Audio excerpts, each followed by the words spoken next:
But first of all, I kind of want to just get your impressions of, a lot of people around the country think that Oklahoma is out of control. And I hear this all the time. I wrote the legislation, so people, get on me about how horrible the law I wrote. And they likely also get on you about how out of control Oklahoma is.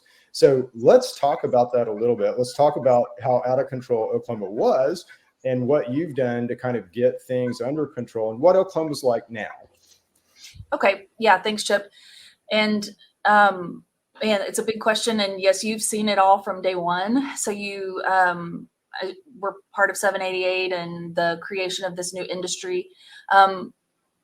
Over the years after 788, I think some people from across the nation and the world even paid attention to Oklahoma and kind of started coming to Oklahoma and taking up some of our rural land to do these large grow facilities. And as we've learned since then, some of those were done fraudulently. And so by the time I came into this role in 2021, the conversations were about how do we rein this back in so that it is just focused on actual medical marijuana, so the industry and the patients. So that's a tall order. That means at that time it was around 12,000 or so licensees, commercial licensees when I came in. And so taking a look at it from big picture, saying, okay, how do we make sure every single one of these licensees is doing this for the right reasons and making sure they're growing, processing, testing, and selling products that are safe for consumption, safe for patient use.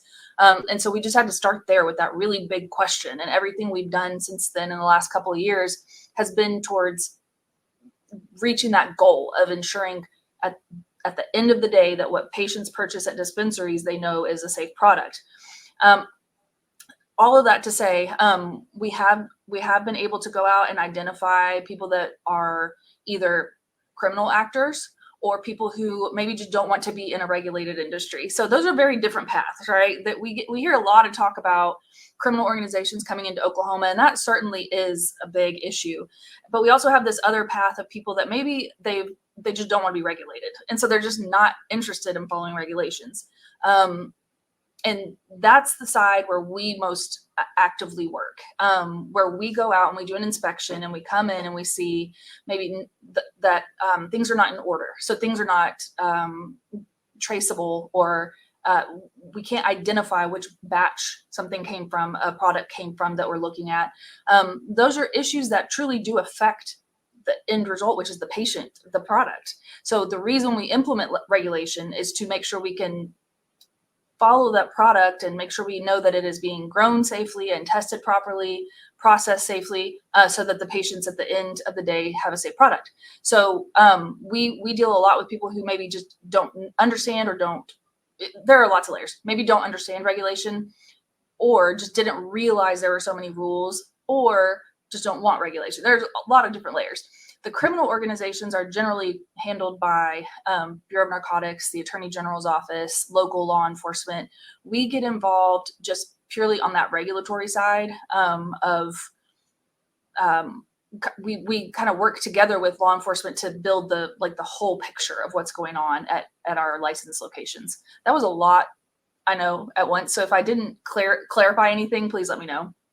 Okay, no, that was really good. And because of the way that the law was written here in Oklahoma, but we had free market, and the way that the regulations were written right off really kind of, and it wasn't the activists, it was really more the Department of Health that kind of wrote the regulations right off.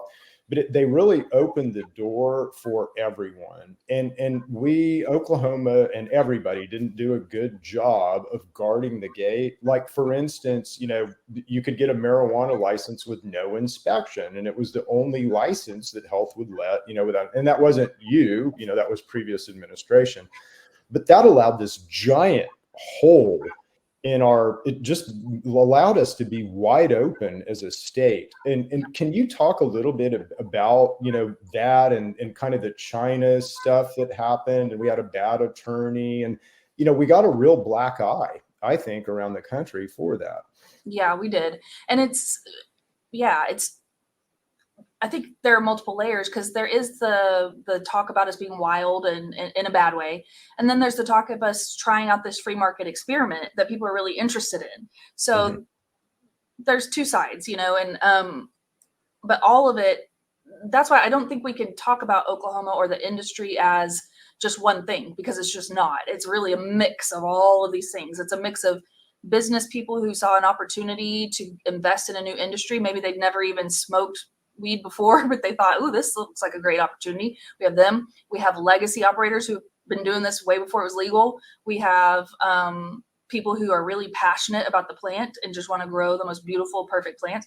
So we can't talk about it, in a vacuum. And I know you know that, but that's what I've learned the most in this role. And so when you talk about the gap and the gate that was left open, yes, we know now that there was at least one attorney, or at least, actually, I guess it was two law firms that were putting Oklahoma citizens' names on licenses, kind of paying them off to put their name on licenses for out of state or even out of country businesses who wanted to come to Oklahoma. And so that brought in just all kinds of people. It brought in people who couldn't make it in Colorado or California. Maybe things were getting too expensive out there, so they migrated over to Oklahoma. But it also brought in the criminal element. And that's exactly what we hear about a lot right now in the news, especially with, some of the crime that has happened there. It's getting a lot of attention. But it's just not the only issue. There are so many, that's the thing. There are so many layers to getting to the bottom of how we truly fix this and have a truly well-regulated industry. Do you have and I feel for you, because it literally, cannabis is like the Wild West. So there's no trade organizations, there's no infrastructure, there's, regulation has to be done kind of, we'll learn it as we go. And it's tough, right? It's tough. Do you have and I'm sure you have some kind of priority list, that you guys work off of, but I'm sure enforcement has to be kind of, just given the state of Oklahoma, enforcement has to be kind of way up there.